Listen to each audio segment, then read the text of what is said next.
the fault of the AARP, meaning that, if the millennials got their act together and circled the wagons and had American Association of Millennials, that the structure of health insurance payments or of pricing structures would look different no matter what the AARP says under hashtag no age tax.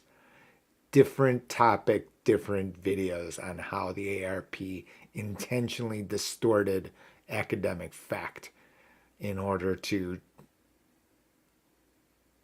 further its own agenda. Something that reality is. I sent a letter to Milliman, who created the study that the AARP then distorted, which to an academic, I'm sure, at Milliman, they probably weren't very happy. Anyway, let's talk about this article here. The point of Medicare Advantage is so complicated. It's clear why the CMS continues to fund Medicare Advantage. It's trying to get control of the healthcare cost curve. The best way for it to do so is to be the price setter. If the biggest payer can push down the cost curve, that can be the new benchmark on which all other healthcare cost services are established. This makes entire sense. Principally, this makes complete logical sense. Why? Because the idea that we're going to be able to untangle all of the stakeholders involved in our healthcare system in the United States is a non-starter. Hospital, doctor, pharmaceutical, insurance carrier. We're not even talking about nurses, skilled nursing facilities, technology-based diagnostics groups. Each of these groups is super smart. They'll have their own very rational reason for disagreeing with, some sweeping systematic change. To make it more complicated, what ended up happening is that, this is not when you're building a car. When you're building a car, right, we've got a certain set of discrete parts. The manufacturer can bid out all of the parts, right? They can bid out all the parts for a car. I know nothing about cars, by the way, so I shouldn't be talking about cars. Let's pretend I knew something about cars. Carburetor, transmission, guidance, GPS guidance system, right? The one assembling the car can then bid out each of the individual components and have them assembled. That doesn't work under health insurance. The reason is because of the entanglements, meaning that the doctor is the employee of the hospital. The hospital may or may not be the owner of a durable medical equipment company that the doctor has, who is the employee, prescribes. And you can see it, and I've oversimplified it, to a dramatic degree. In other words, we can't quite get a handle on all pricing out all of the ingredients inside of this very complicated minestrone soup. We can't. We could try. I think we'll fail. For example, right now, right? Apparently, allegedly, the cost of hospital services is now a matter of public record, and all the deals that a particular hospital system has set with different insurance carriers. Apparently that exists.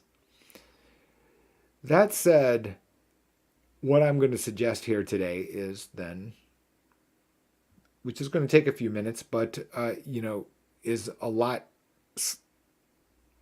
slicker than that. Meaning that I'm trying to get a simple way.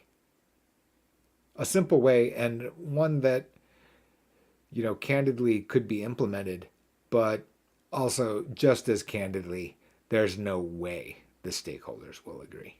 No way. Let's just take a look here. This is the article in the New York Times. It came out, I don't know, the past few months. I made mention of it when it first was published. The cash monster was insatiable, how insurers exploited Medicare for billions. Do I think there's a path that this can occur? I don't think there's any question. The answer is yes. And before we start throwing rocks, the fact of the matter is that I could name any number of businesses. How about general contractor for a construction site? Okay. In other words, the contractors are just a half a step of the safety code.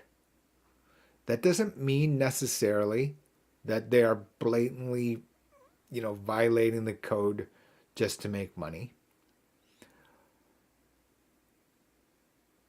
Under Medicare, however, what you can see here is there are a number of different areas where you can hide behind diagnosis and the actual cost, right? In other words, I could estimate that the hurricane is going to hit Tampa. I could then create a bunch of costs to preventing a catastrophe. But then after the fact, the hurricane can swerve out of the way and miss Tampa. In the same way, a doctor, a hospital, etc., can code a particular patient, right? You're Mr. Sick a lot. Or you're Jabba the Hutt, right? You weigh 450 pounds, you're 3'5", you eat rats. You're probably not in the best health. That doesn't mean that Jabba the Hutt is actually sick, right? Jabba the Hutt can display characteristics of a person who usually gets sick. That is not precisely the same as Jabba the Hutt requires healthcare services. And you will know this, right? Because you've met a person who destroys themselves for healthcare purposes, right? I mean, right? Jack Daniels in the morning, cigarettes all day, other types of narcotics at night. Never sick, right? And you know this type of person, right? They don't treat their body necessarily very well, but they don't get ill.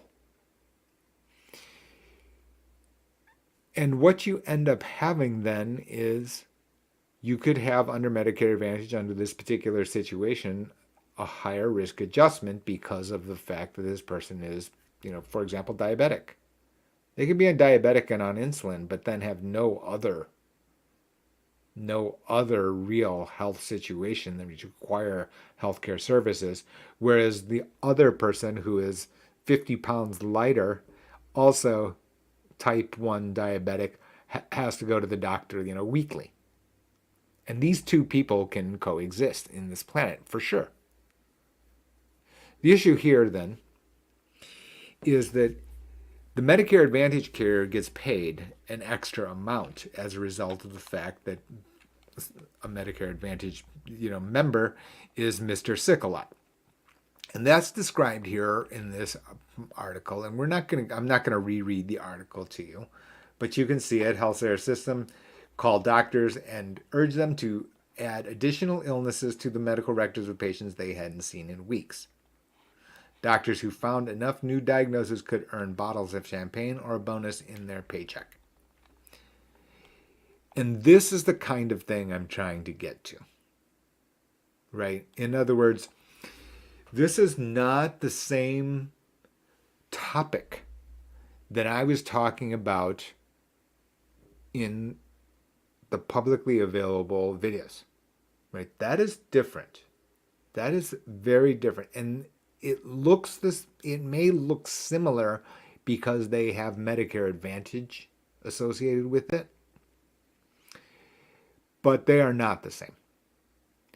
The idea that you're just going to, okay, say, well, the idea that you're going to say, let's just fix this by eliminating Medicare Advantage, you need to remember what I said at the very beginning of this video, which is there's very good reason for Medicare Advantage to exist, which is to drive down the cost curve.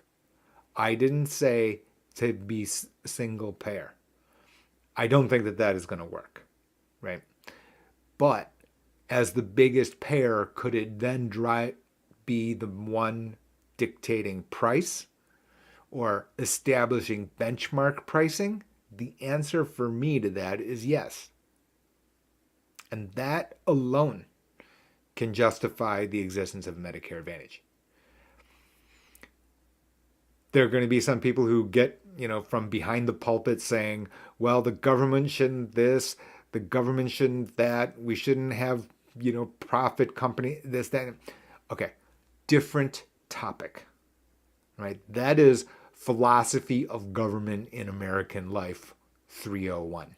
Yeah, that's a college course, where you can theorize, amongst yourselves, with a glass of wine or, some other adult beverage and debate.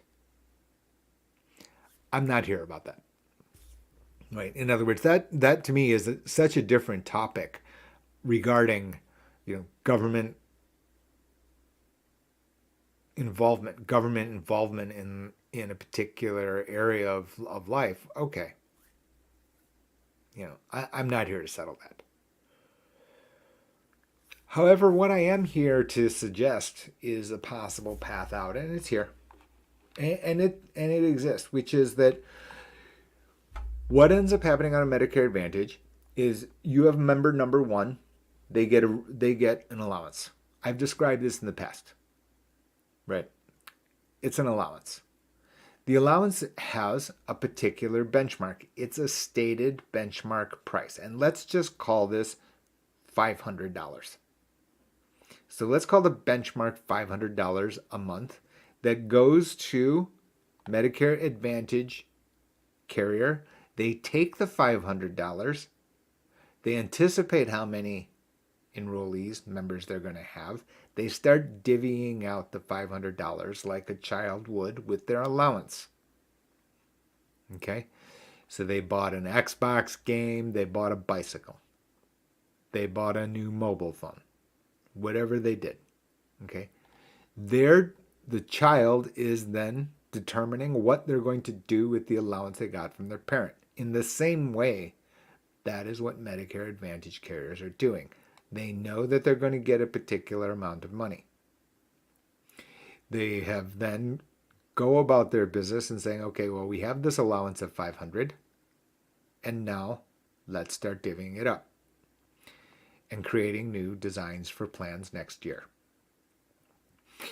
That process is about to begin, by the way, meaning the first bids are going to, they've got very complicated advance work to do, the carriers.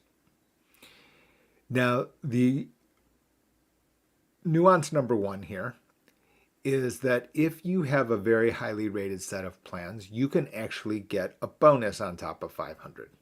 So now let's call it 600. So now you can understand why the carriers are motivated to get high star ratings. This is problematic for me because what this is doing is this is handing control to the carriers who are half a step ahead of the regulator to understand the way that the star rating is established and configuring their benefits for the purpose of getting the highest star rating, so that their allowance is not 500, but it's 600. And again, this is not me behind a pulpit. And before I hear objections to this, I'm just going to say, if you put on your practical reality hat on and put on your common sense jacket, what you will hear is every business works this way. Every. Right? You hire an accountant to go up to the line of IRS regulation. You hire attorneys to do the very same thing. So now we're back here. We have the star rating. We've got this per diem system of $500. And here, actually, my dispute, my suggestion, alteration, modification to the way that this system works then takes hold. My simple suggestion is that this $500 here is a phantom number. This $500 is created by some study by the CMS, who has tried to figure out kind of what the pay for services would be. But what Medicare Advantage carriers are doing, they're taking the per diem and they're going and, negotiating with the doctors, negotiating with the hospitals, negotiating with all the background details, of which there are tons. And then they're saying, okay, we're going to be able to spend $480 and we're going to keep 20 out of 500, right? And remember that there is a medical loss ratio. They've got to prove that they are using X percent of all of the 500 that they're getting. That still applies. But you can see right from the beginning, something to me now is weird, is that there's a reason that I sequenced today's video in this way, which is it's so complicated and entangled amongst the very highly qualified stakeholders that undoing it is probably the impossible task, that we probably will not see the day where we can actually get full transparency.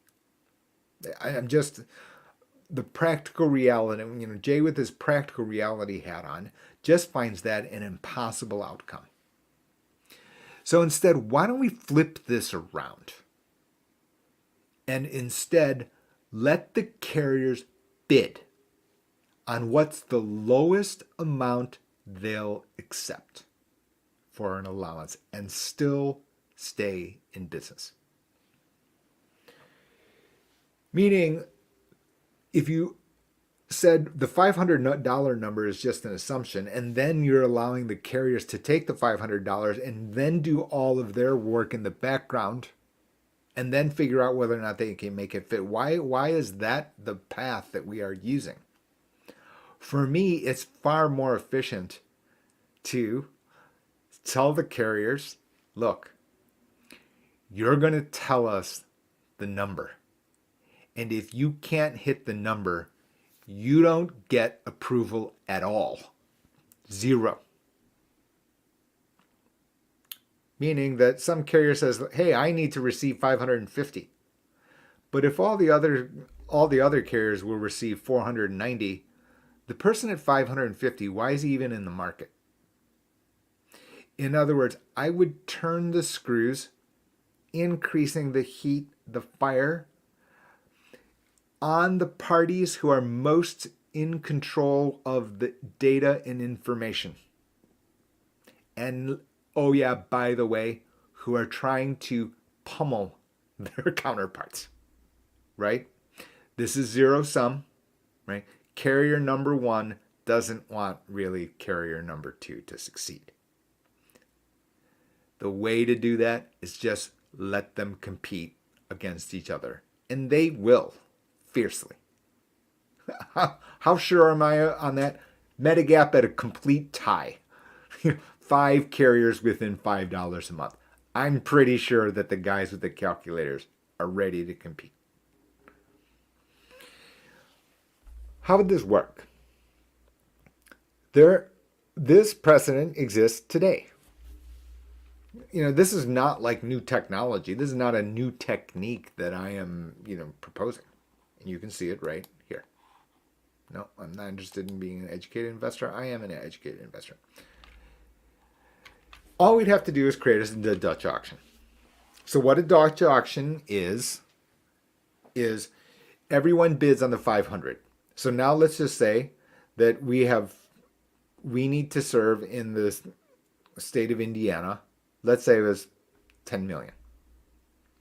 And now you divided it up, and we'll have the different carriers bid for how much they're going to be able to deliver their set of plans into Indiana. And let's say that carrier number one says it's 480. They'll take $480. Carrier number two says 470. And then they have to say, okay, we'll serve 480 up to 5 million. And then the one at 470 says we'll serve at 470 up to 3 million. Until you got to the full population, which the data exists for sure. So basically what ends up happening is you're going to continue to have bid at a lower amount, the lowest amount that they will accept and still be in business. As a result of that, let's say the clearing price to get to service all of the 10 million people in Indiana, the clearing price is $465. Now, then everyone who has bid $465 and lower gets awarded contracts. They have the right to offer plans for the next year. And if those persons who said, hey, let's pick off the government and let's receive 510, yeah, but the market clearing price was 465. At 510, here's the number of contracts you get to offer, 0.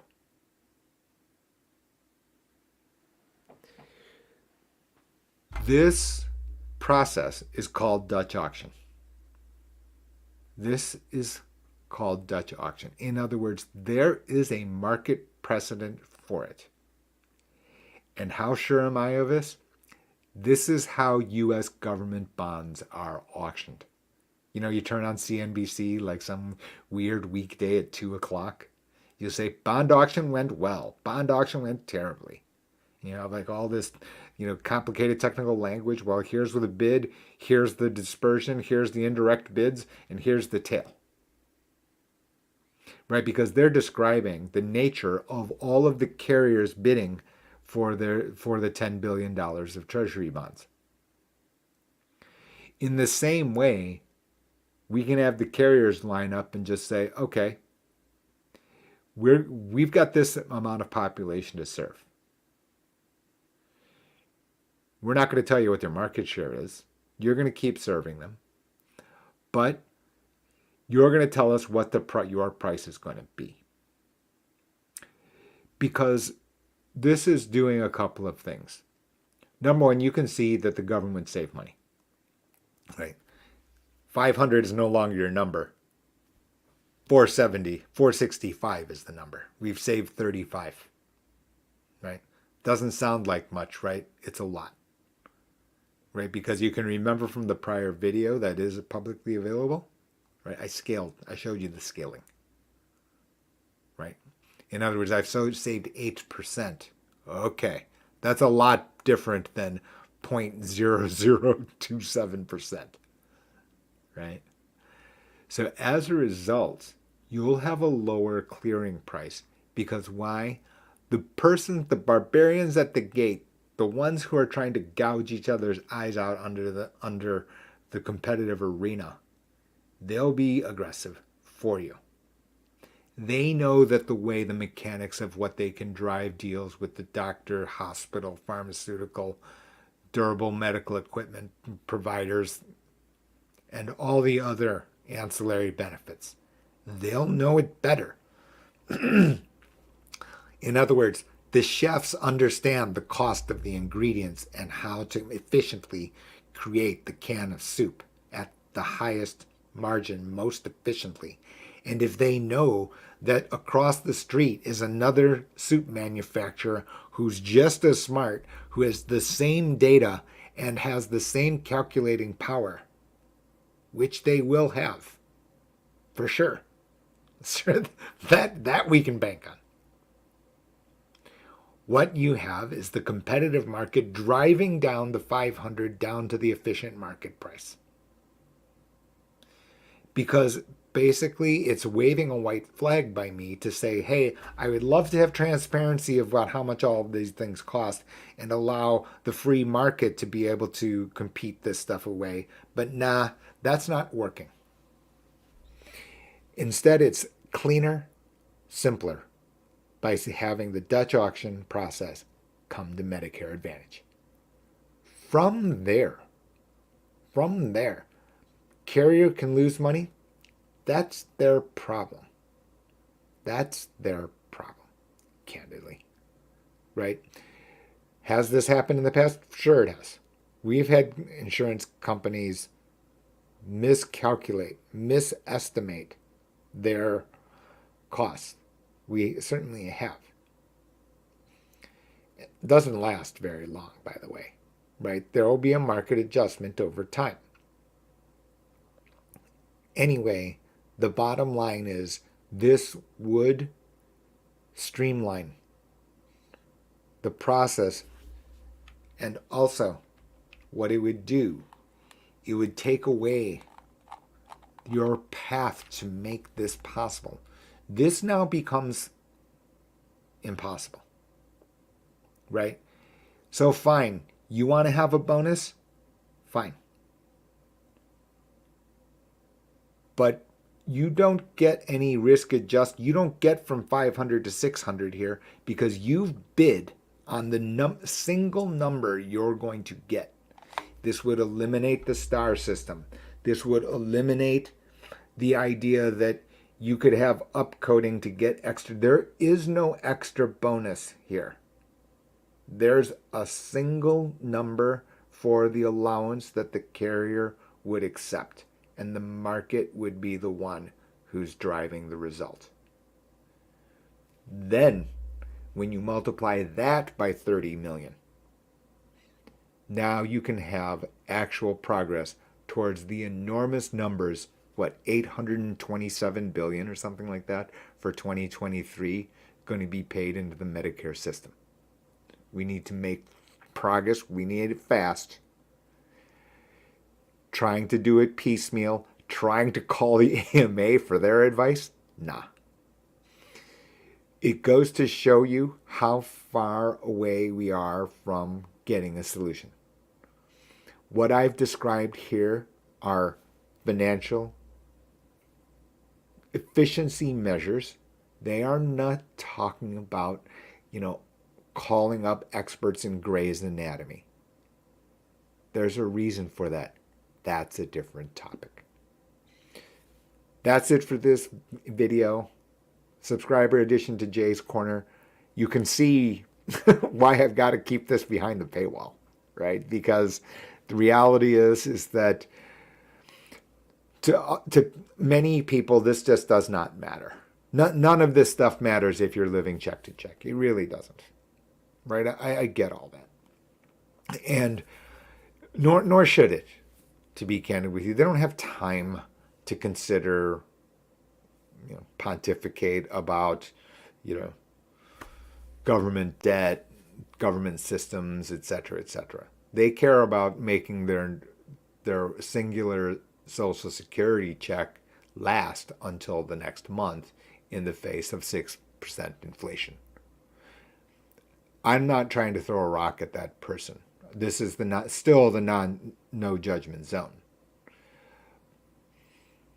What I am saying, though, is that as a result of this, there are ripple effects, and how that comes out. No one's asking me, and I'm not a volunteer for government service. Plans in this area, in that order, and give you the rationale. The reality is, I myself don't even know. I don't keep track. I'm candidly speaking far too busy to cherry pick. All I know is, well, and which is not really confirmed, and I'm going to put my hand up, which is I'm not even sure it's accurate. I don't know. Literally, I'm saying, okay, the connection point worked to our accounts. Fine. I'm going to presume that it's accurate. Our business is too big for me to go and leaf through on a line item basis. In other words, the implication that that's the sole motivation, I find flawed, incomplete. Flawed's probably too strong. Incomplete, right? Because that counterpoint is important here, right? Agents, brokers don't control the level. We are price takers, not price setters. The carriers are the price setters. The CMS, they're the ones setting the cap. That's it. In addition to commissions, there are often opportunities for supplemental compensation for meeting enrollment benchmarks or carrying activities for plans such as beneficiary. Okay, now this is two separate items, and this is very complicated, and this is why I have this broadcast here, because this is not just one sentence. That supplemental compensation for meeting enrollment benchmarks, this can be true. This can be true for Medigap. Medigap will provide producers with bonuses, extra compensation if they meet certain benchmarks. And Jay's simple explanation to the public about, and I'm giving you my perspective. I can't tell you about my counterpart, my professional counterparts. I cannot, right? I don't call them. I don't like I said, I don't go to cocktail parties, etc., etc. No. So we don't even ever talk about it because I don't talk to other people about this part of what I do. Supplemental compensation for meeting enrollment benchmarks.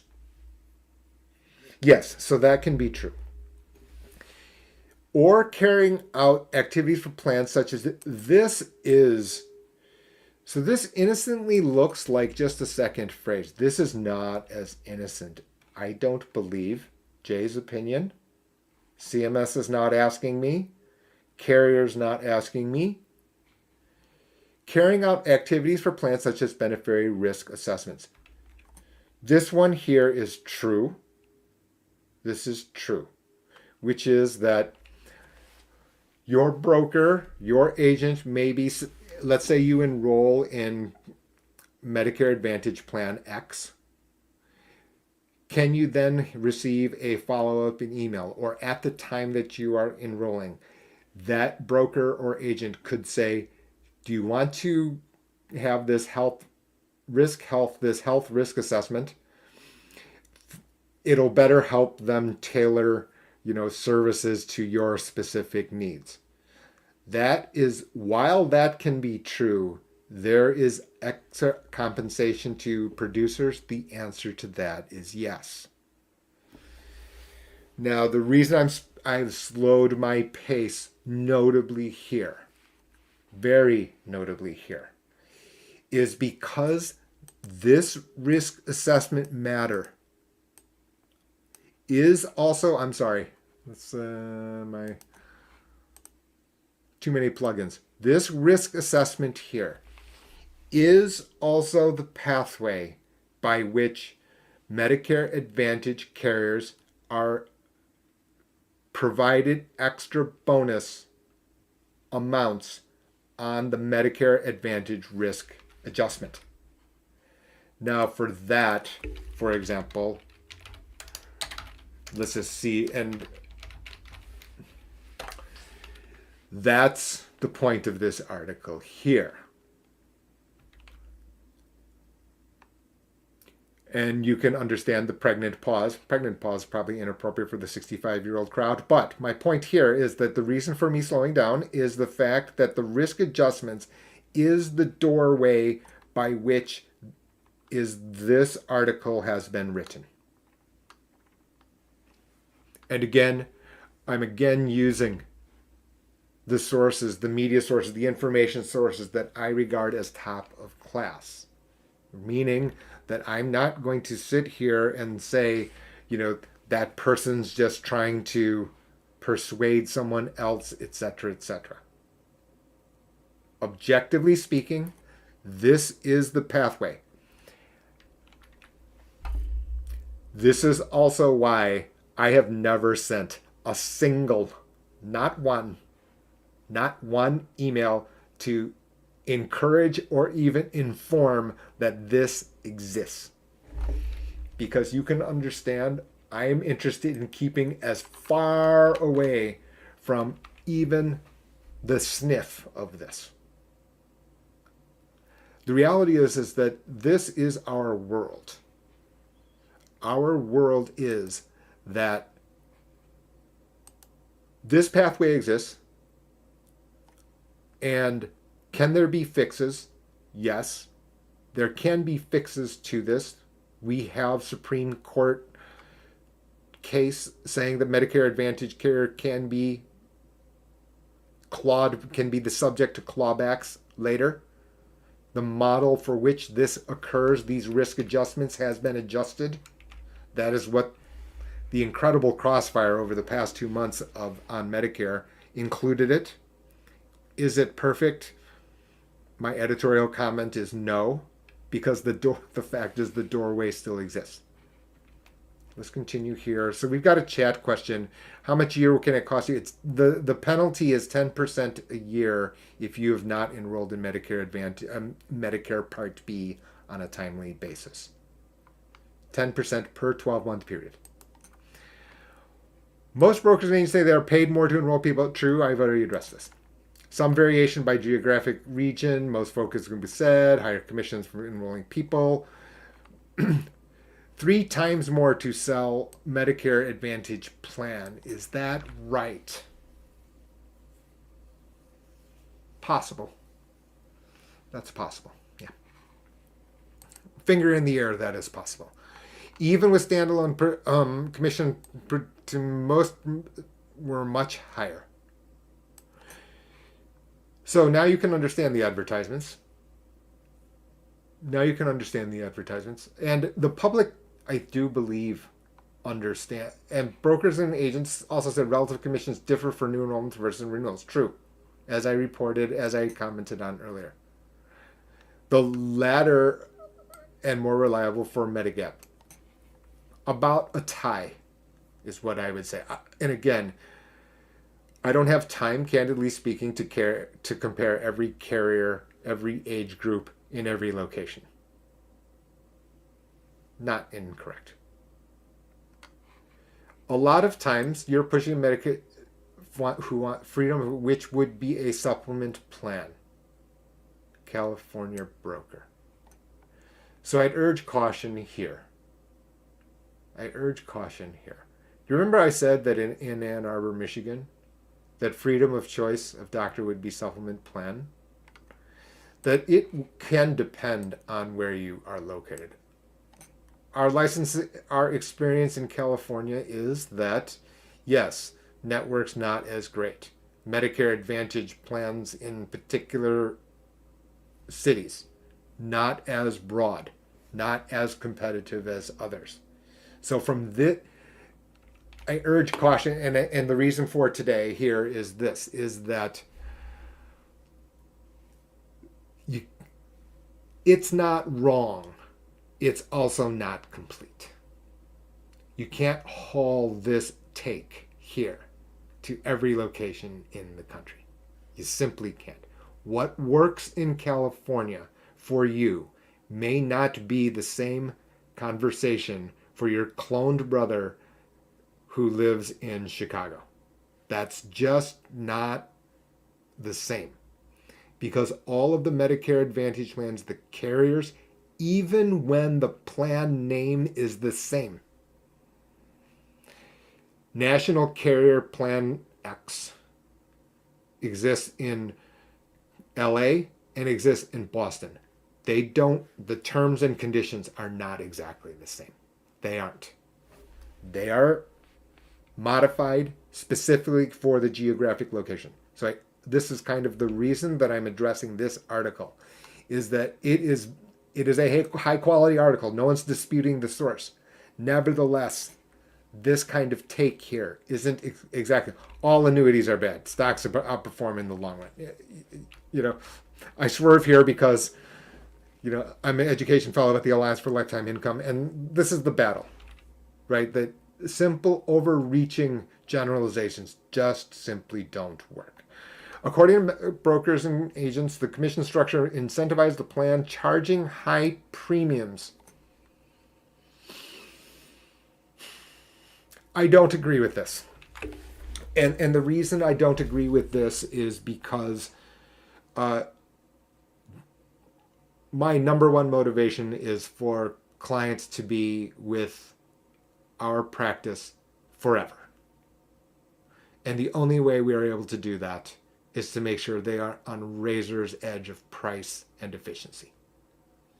That we've explained what they're doing. Some people have gone overboard to try to explain the differences between Medigap and Medicare Advantage. But the idea that the money would be charging high commission premiums, I can't speak for others. I can tell you that I don't need the incentivized trip to St. Thomas. I've been there on my own dole. Do they exist? The answer to that is yes.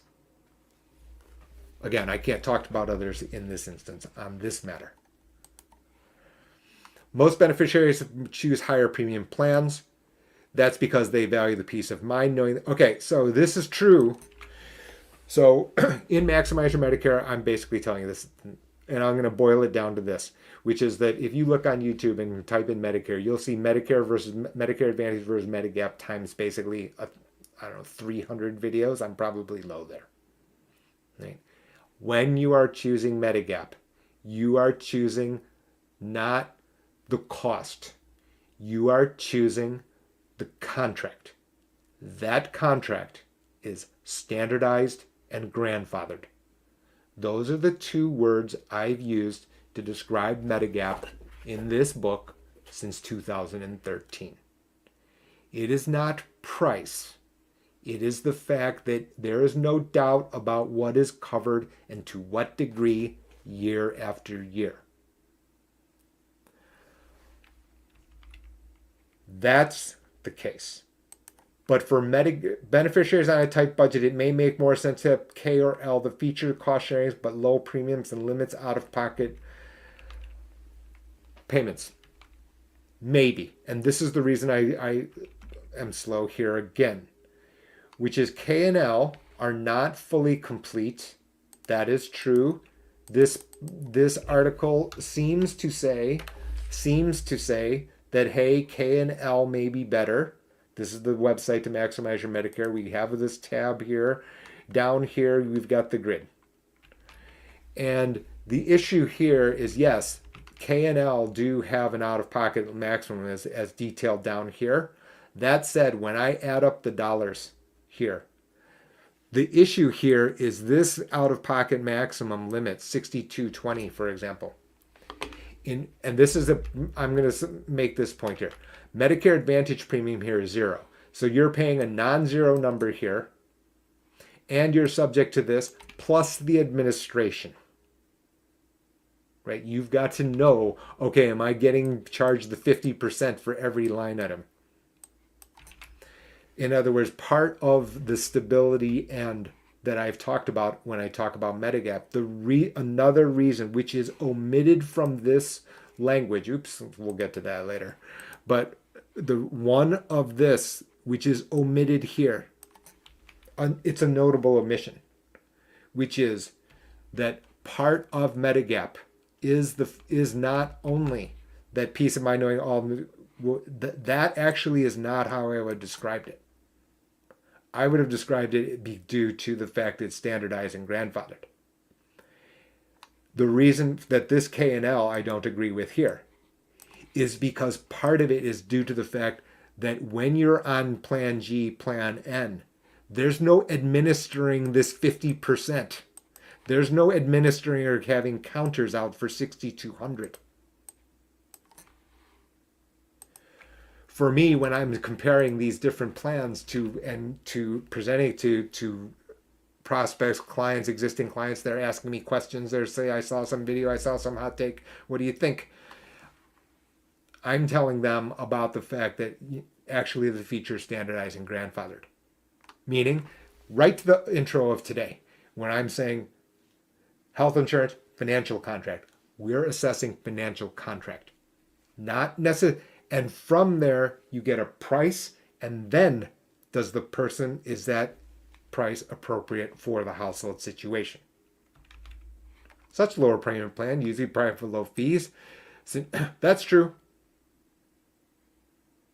But one I offer rated clients, which is a high deductible plan. So, can be true. Not full, but can be true. Again, because of the fact that we're also talking about the administration here. I've been asked this by the very well educated. Why would I choose a high deductible plan? You could say on one hand that the motivation is true to the fact of the lower premiums and therefore the lower commissions. That is certainly undisputably the case. That is not the complete issue for me, because my counter here is because I don't want old persons. I don't want an 85-year-old person to count the 50%, to count whether or not they've hit the out-of-pocket maximum. Oh yeah, by the way, in many locations, this $6,200 is higher than Medicare Advantage out-of-pocket maximum, even for PPO.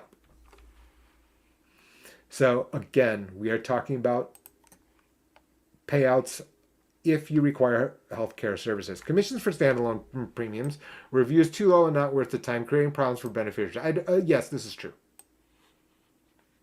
That's not me, but it's true. The reality is it cumbersome? Yes. Do we handle it anyway? Yes.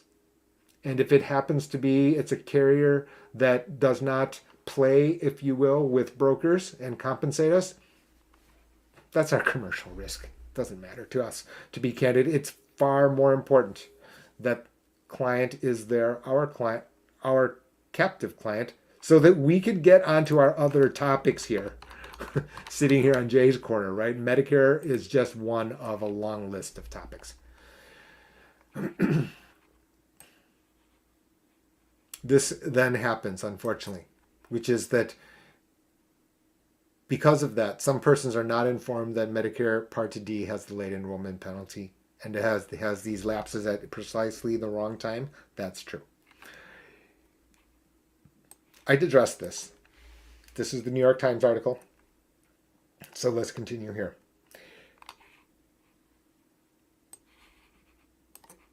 True. Quite true. Bonus payments for, it's not the insurance. So substantial bonus of, I think there are 20 policies within a 3-month period. This would be Medigap. Selection of Medicare coverage. Brokers don't sell a plan. They say they offer quickly answer their questions.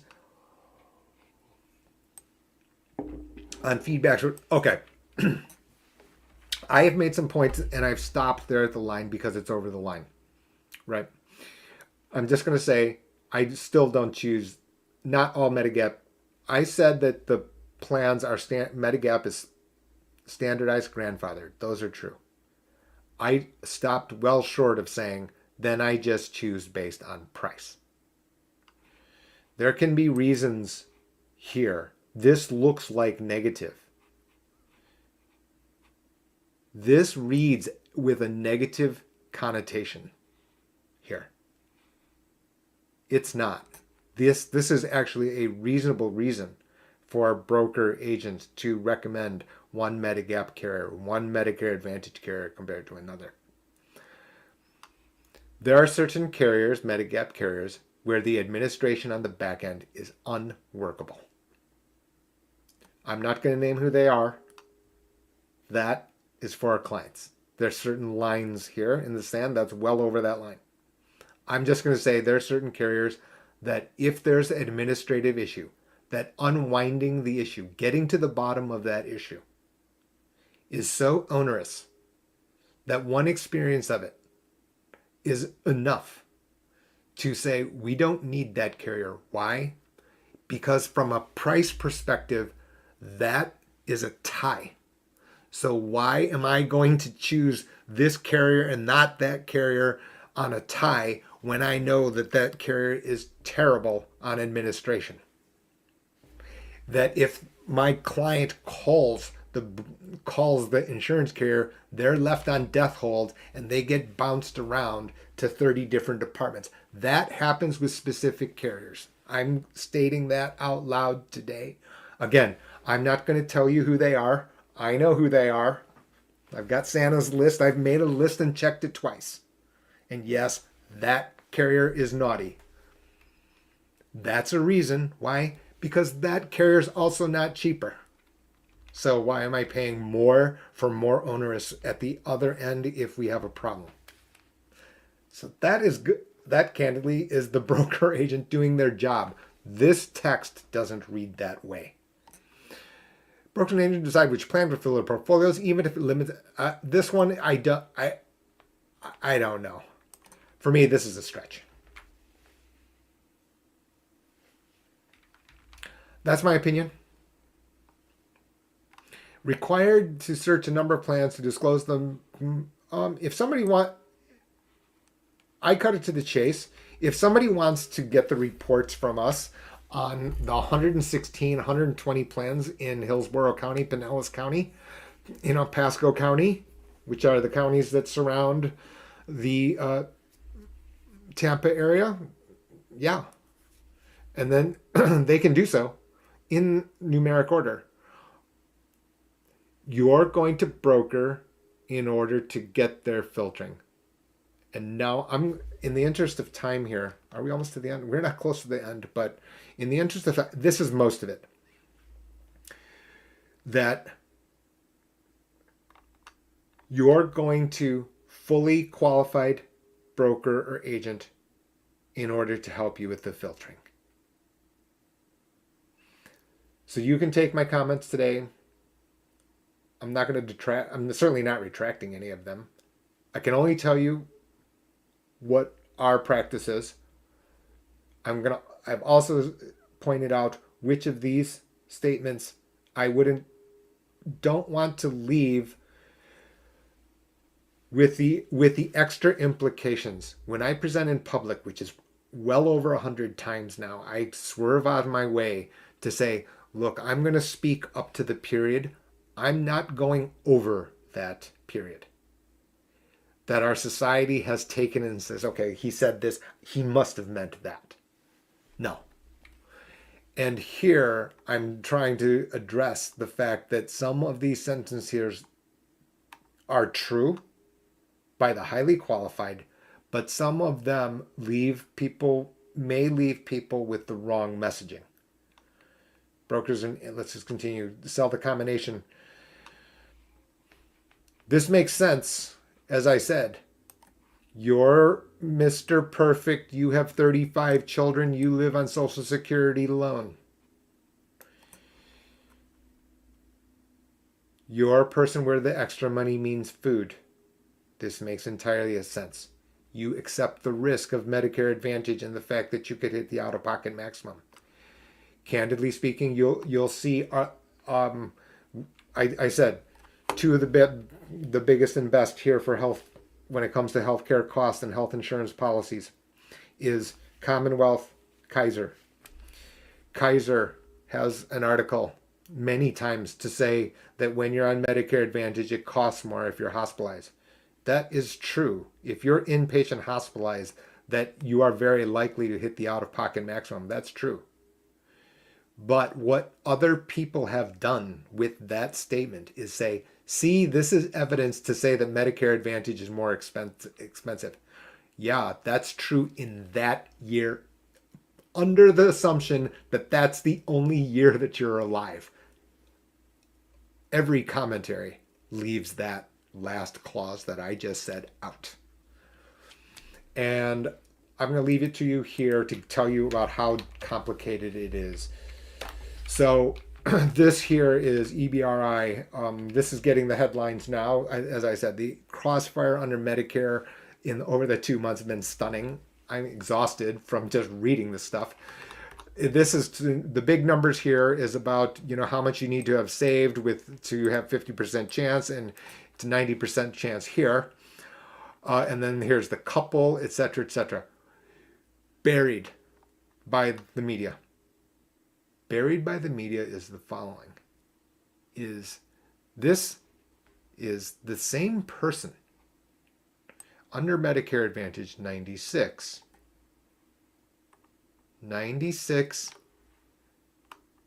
versus 96, right? Versus 166. And I'm slowing and being this quiet intentionally, right? There's a place here. This 96 versus 16. Here it is. To have a 90% chance of meeting 166. Under Medicare Advantage, that same person under Medicare Advantage, and here it is, he would need to have 96.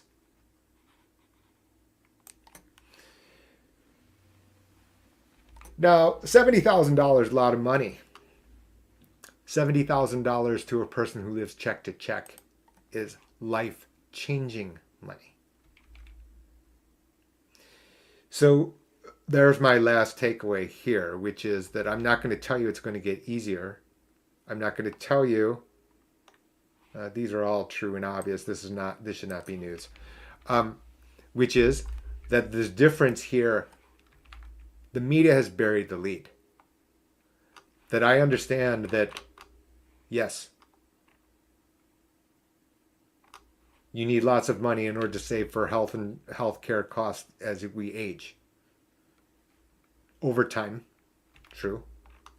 Under the presumption you're alive, true.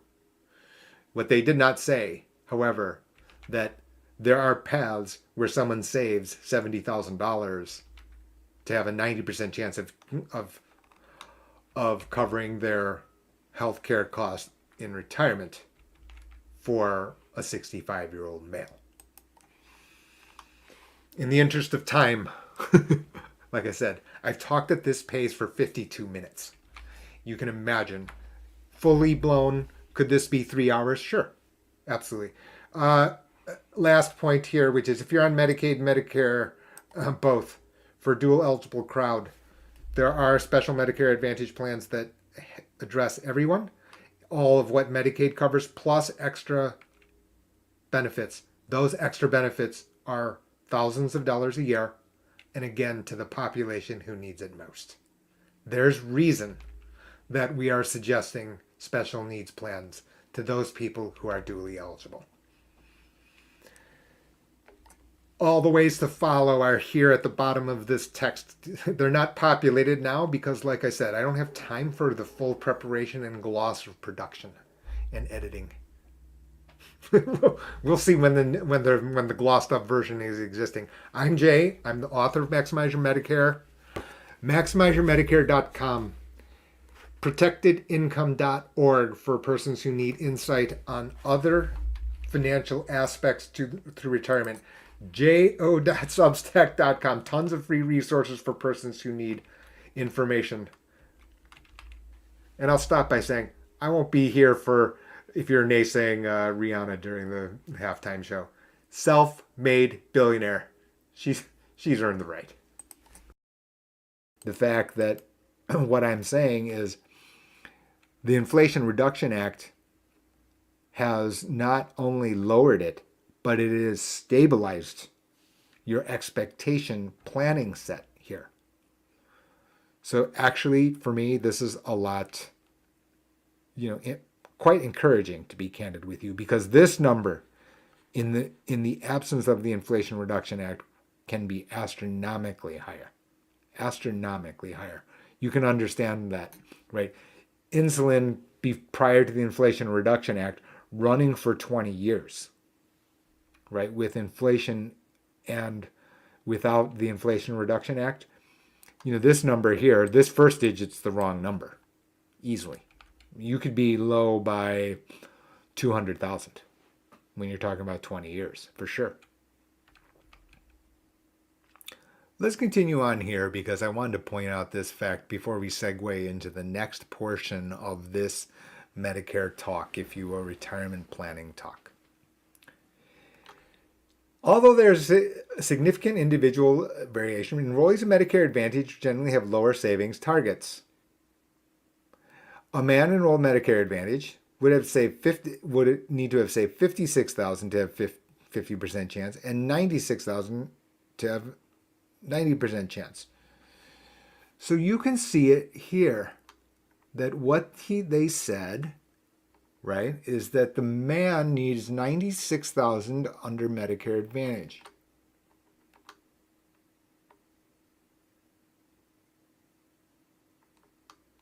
That same man would have needed $166,000 under Medigap. And this has been my point. This has been my point. Which is, and why I wanted to see their math. I'm not disputing the fact that there's a difference. I'm not. And you'll see lots of other snippets in the news. For newcomers to Medicare, you'll see this is your number one choice, right? Medigap versus Medicare Advantage, no question. That this person is saying that this think tank is saying, look, $166,000 if you have Medigap to have a 90% chance of meeting your healthcare spending. 166. Okay. Under Medicare Advantage, 96. This is $70,000. And more than $70,000, this is what, almost half? It's 70 out of 166. So you math jocks out there, your arithmetic jocks, this isn't math, right? This is arithmetic. There's a big difference, right? Math is the squiggly lines and theorems. What we're doing is arithmetic. It's 42% lower. 42% lower. And this is my point here, is that this is why I reject, like, I'll tell this to every single person, is I'm like, look, if you're in the camp that says that there's never a situation where you take Medicare Advantage, or that Medicare Advantage should be dismissed out of hand, I would give you 70,000 reasons why that analysis is wrong. To discard Medicare Advantage as a viable option does not make sense. You know somebody in your neighborhood who could use this amount of money over a long period of time. First of all, the very well off would also appreciate $70,000, right? No question. To the person without retirement savings, living on Social Security alone, check to check, and for their lifetime, what do they need? They need lower ongoing bills today. Right? And you can see it here. This is a non-trivial number, 40% lower. And because of that, when you add that to someone's personal situation, you can very rationally come up to the idea that Medicare Advantage deserves very close attention. This last few sentences, right, may sound like I'm saying that Medicare Advantage is, superior. I didn't say that, right? In other words, when I present in public, I usually stop for a moment and say, and I'll say it again here, I'm going to say what I'm going to say, and I won't retract that, right? Unless like in manifest human error, right? By that same token, I don't mean more than what I'm going to say. I don't mean more. In other words, I'm going to give you an inch, and I'm going to give you an inch only. I'm not going to give you 2 inches. I'm not going to give you 3 inches. I didn't mean to give you a foot. I meant to give you that inch. What ends up happening, sadly, unfortunately, is that people want to say, I thought you said X.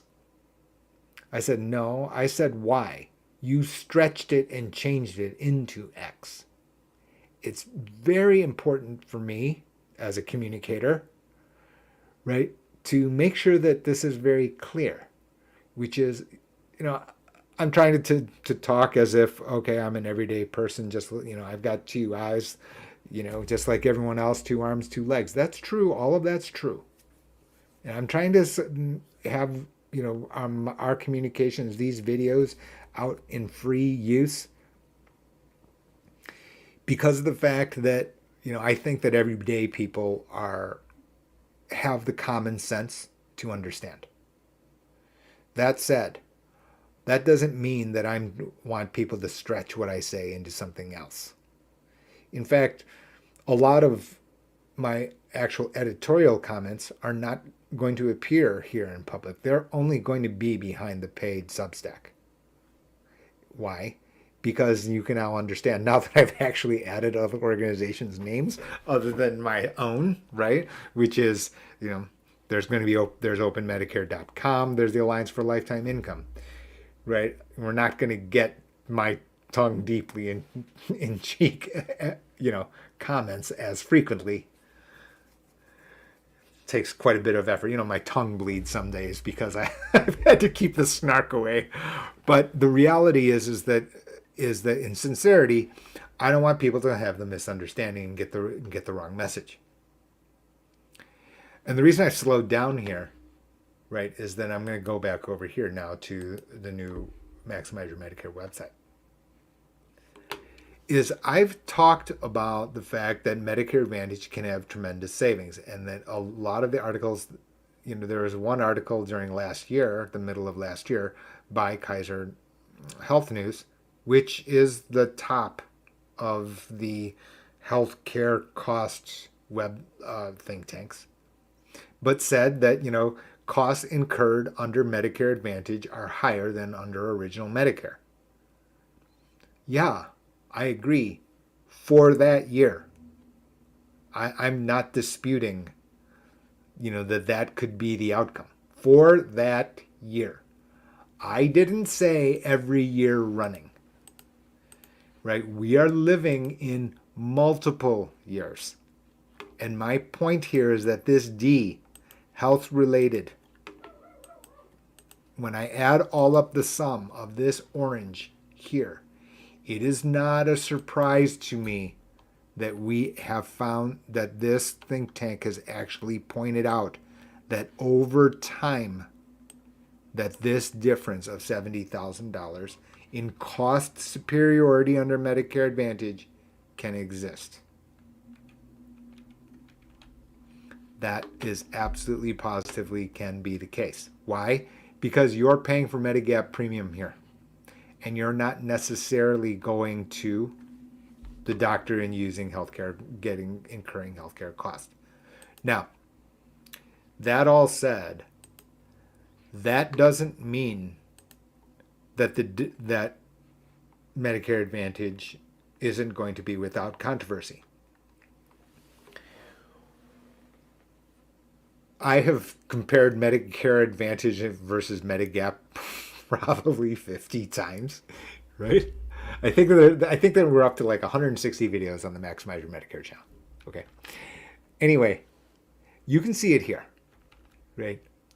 The point of Medigap entirely. This is the Medicare Maximize Your Medicare website, right? What you do here is you go into Medicare info.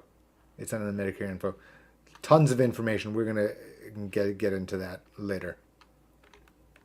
Be sure to check it out. Anyway, here are the Medigap coverage. The point of this is not what is covered. It isn't.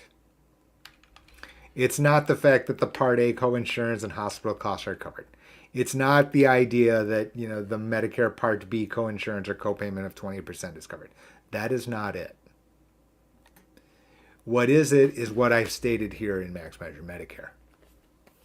As the cover below my picture there, bottom left of your screen. Amazon's still selling it for what, $8? My goodness. It's like, goes to show you how little money I make from the sale of a book. That's pathetic. Anyway, this is not a pity. This is not Jay's pity party. Uh, you're paying higher premium for the fact that this grid doesn't move. Period. Grandfathered, standardized. Those are your takeaways. Those are the takeaways from Maximize Your Medicare in every edition since the 2013 edition, the first. Is that those are the two features. The premium will change based on a regulated number because it's got to be approved by the state regulator, right? And it's subject to hyper competition. You'll be able to see further comments in the coming week about what can only be described as price war in Medigap. Medigap is now cheaper today for a 65-year-old than a 65-year-old 5 years ago. It's cheaper, right? As a result of the hyper competition. But what the features you're paying for under Medigap here are the fact that this grid does not change, period, no matter what. And this is a very important feature here because it's going to come into the last portion of what I'm going to describe here and talk about today, which is the incredible amount of political noise that is going on around Medicare, and then also the headlines around Medicare Advantage, right? Which is that since these boxes don't move, you know where you are in 3 years' time. You know where you are in 5 years' time. You know that even if the backdrop of your Medicare Advantage card changes, your Medicare, your red, white, and blue card, excuse me, I just misspoke. No matter what the changes to Medicare are, Part A, Part B, and they will change. The premiums will change. There can be other changes. That Medigap covers the balance. The end. And no one can eject you from it. The only one that can eject yourself is yourself. Pretty sure that's the incorrect sentence grammatically, right? The only one that can cancel Medigap is you. Period. That's it. Right?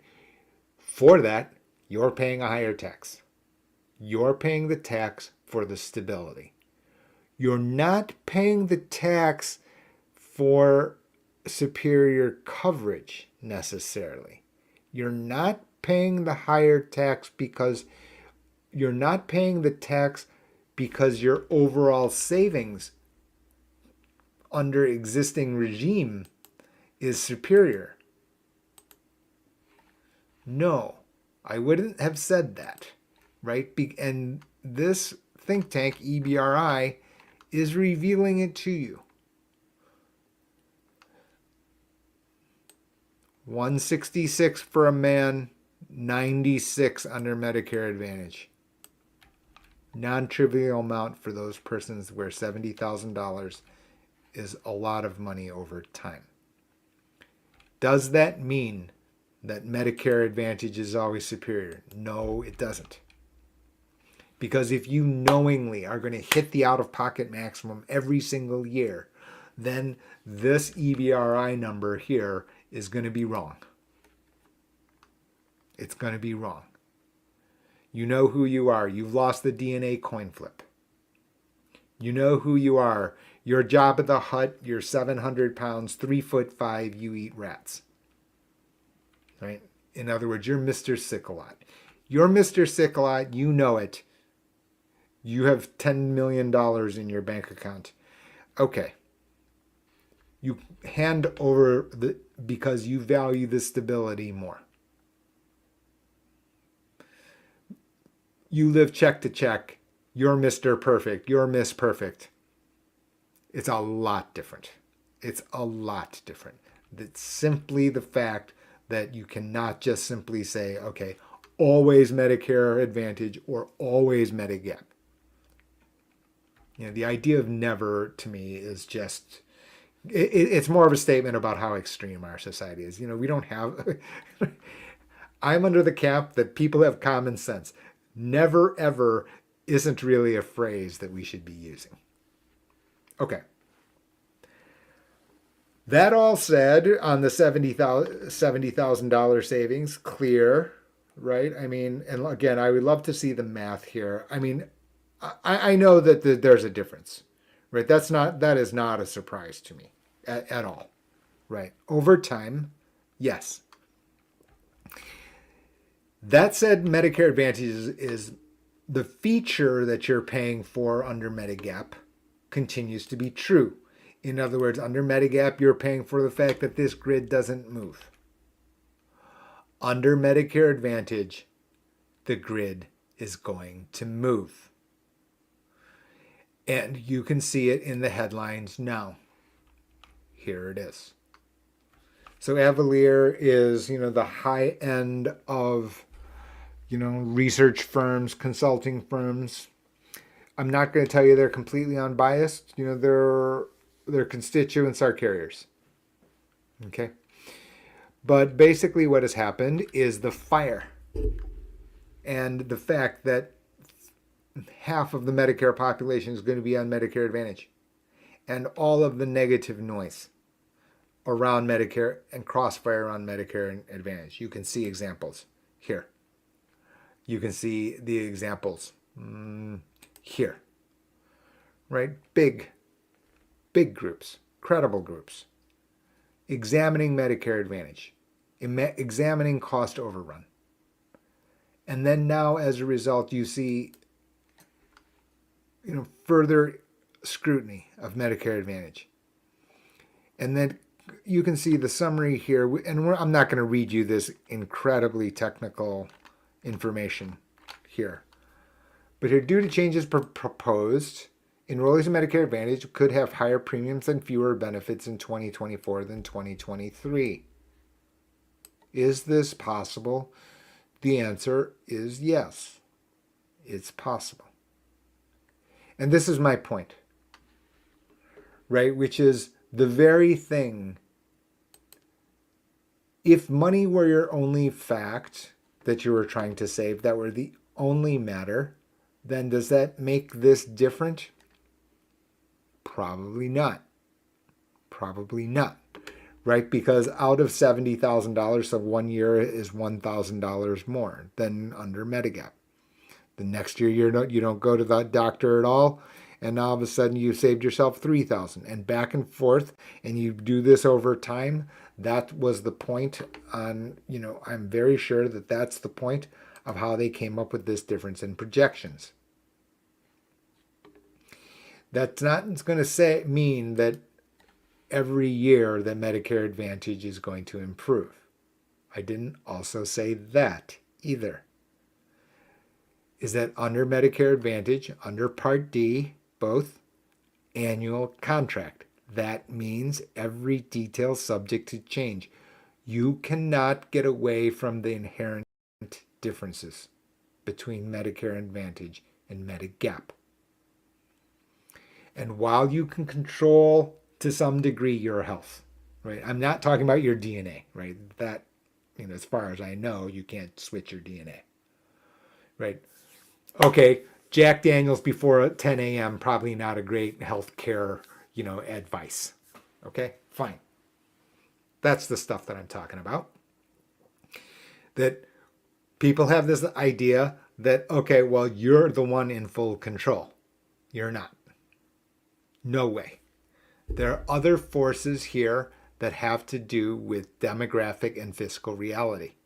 And that demographic and fiscal reality is the fact that we've got a population that is peak 65 next year. Peak 65 year is next year. And you have half the people in the population involved in the Medicare population involved in Medicare Advantage of some sort, whether that be a retiree plan, whether you have an individual Medicare Advantage plan. The result of that, then, is going to be stresses and moving parts on all the details. And then you have the federal government, which is then facing astronomical, huge costs. And here's the summary, and we'll end it. We're almost to the end, but we're to the interesting parts here because I'm going to give you a lens on how to look through all of the mudslinging that is going on. It's like unbelievable. What to know about Medicare spending and financing. So we've got a bunch of big numbers here. You can see it here. Medicare accounts for 21% of total national health spending. That's not that surprising. Right? This is not that surprising, right? Because older persons, everyone getting older on the planet, older you are, the more likely you are to require healthcare services compared to 27-year-old Mr. Perfect. Makes total intuitive sense. 10% of the federal budget, pretty high. Pretty high. Also, however, not. And then when you add Medicaid, ACA, and children insurance, 19%, 9 plus 10, 19%. But to give you an idea here is, you can see going between Part A and Part B. I don't really care, to be candid with you, on this type of bar graph. This isn't that instructive to me. People saying, oh, see, we've driven down Part A from 47 to 37. Yeah, well, that's because, I can easily create the narrative there. Very easily. Why? Because my hip replacement surgery used to be inpatient 100% of the time, and now I can be in and out in a day, and that's handled by outpatient, covered by Part B. In other words, these statistics here can be, misleading to some degree. I wouldn't call this evidence of, oh, see, we're controlling costs on Part A. I wouldn't call that at all. What I would say here, though, is this. This is, for me, the interesting graph of this article. We're in 2022. You can see it that the amount spent by the U.S. government for people under original Medicare, $427 billion. This is B. And $420 million on Medicare Advantage. $420 million on Medicare Advantage. Now, a couple of things here. It does show you, first of all, it gives you the enormity of the numbers, right? $420 billion on Medicare, so what, $847 billion. 847 in 2022, right? And now you can see what I'm saying over here.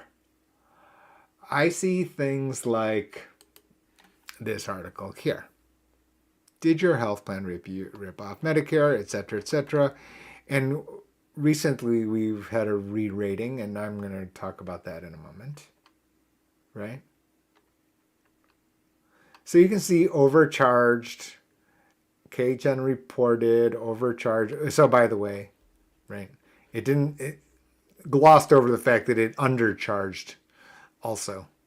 But anyway, let's continue on. When you add all of this stuff up, right, they would, since said they could recoup an estimated $650 million from 90 audits. The reality is that number came in lower, something like $490 million. And it just goes to show you, maybe it's just a human nature thing. Maybe it's just a human nature thing, do you think? Could be, right? Numeratorville exists everywhere. It's not only over here, when people are thinking about financial markets and financial evaluation, right? Okay, this looks like a big number, 650 million, and I'm not saying it's nothing. Okay, but if you look at 650 million and you divide it by what? 427 billion?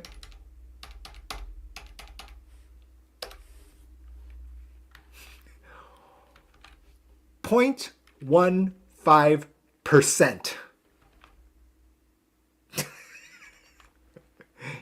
when you scale this correctly,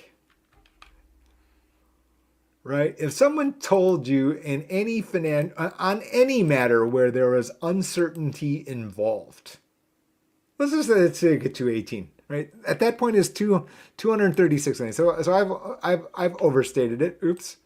So what was the number? 236 billion. So now it's 236 billion. So the amount that the government is going to claw back as a result of the audit is 0.27%. 0.275. 0.275%. Name me any business that is accurate to the 99.75% level of accuracy. Go. Any exercise of estimation where this number is this close to 100%. You see what I'm saying? The headlines, the headlines look snazzy. I get it. Rip off. I've used rip off as the verb. Then we actually look at the actual math, the actual facts. You get 650 million. Yeah, that's a big number. Don't get me wrong. That is a big number. The United States government, the federal budget should get this back. Sure. I'm not disputing that. To go from 650 million, which was 99.7, which is 0.275% accuracy error. I don't know. I brought home an exam and I was 99.9945 correct, right? I'd be asking for a medal. I'd be asking for a lot more than for a medal, actually. Instead, well, my mother calls me abject failure. But some things I'll never outgrow. But you can see my point here. That this is just wild distortion and wild representation, misrepresentation of something calling something else a ripoff. That's the term you would use. That is not the term that I would have used. They didn't say, did your health plan rip off Medicare, and answer it as no. They just leave it as a teaser there. And I get it. We live in clickbait society. We live in clickbait nation. But you can understand the firestorm. This is not even a molehill. This is 2 grains of sand, much less a mountain. That also, even that. In other words, you want to try to drive down the number as reported here. If you're trying to drive these numbers down, right? Medicare benefit spending down, right? As part of the federal budget. Yeah, we can change all of this. And Medicare Advantage, higher premiums and fewer benefits. Is it going to change this for everyday people? I don't think so. Right? I mean, in other words, you could say that lower payments to Medicare Advantage plans is going to cut benefits. The problem is that there's not only one carrier, right? You're in Hillsborough County outside of Tampa. You're looking at 115 Medicare Advantage plans? 115. And I'm low there, I'm pretty sure. I think it was like 126 or something like that. I can't remember since, I've not looked at it since annual election period last year. So, yeah, can we have fewer plans? Yeah.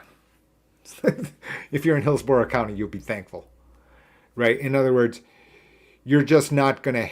the competition is so fierce that even this could be swatted away. But at 1% lower, let's just say, for example, and this number here is under some debate of minus 2.27%. But at this number here lower, is this still making headway here? In this scale. Okay, you're 1% lower, 2% lower on 473. That's $10 billion. That's nowhere near the amount of savings we need in order to drop this number lower.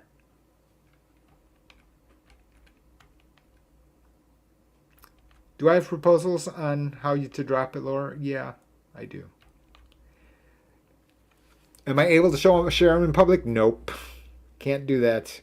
I would say that it gives you an idea, a feeling, a flavor for how far off track we are on the noise. And here's the final point. Unfortunately, the other day I was on Twitter and I searched for a hashtag Medicare. Don't do that. Please don't. It will be so disheartening for you to type in and search term as hashtag Medicare under Twitter. The amount of distortion and partisan firebombing of each other is like incredible. One side, one person accusing that person of this, that, or the other. Okay. And you can see here in NPR how seniors could lose in the Medicare political wars. And again, I find this misleading as well. And nothing against this particular. Julie Rovner, for example, she works at KHN. You can see it here. And you've already heard me state that, Kaiser Health News is, it and Commonwealth Fund are the top two for me in terms of presentation of, researched facts about healthcare cost and health insurance markets in general, right? I don't, as you can see, not every single article, like you can obviously hear, I am not a fan of the idea that they use the word rip off here, right? Rip off, unless you meant by 0.28%. 0.28%. Anyway, I'll get off that one. Let's just say here, losing the Medicare political wars. I'm just going to try to have people understand, and this will be the closing message, which is that don't be distracted. This is going to happen, and people are going to name call, right? You're name calling about the bug on a leaf, on a twig, on a tree in a forest, right? The big issue here is the fact that you would need overhaul in order to dramatically change the way, in order to dramatically change this, in order to change this, in order to change this. Right, you're talking about 829 billion. So you're saving what, 2 billion, 3 billion? You save 3 billion, you're saved 3%. That's way less than a 10-year note auction, which happens like every month. So that's just not a big number. You're going to need a lot different changes, which you don't necessarily control. Nevertheless, the idea that you're going to have,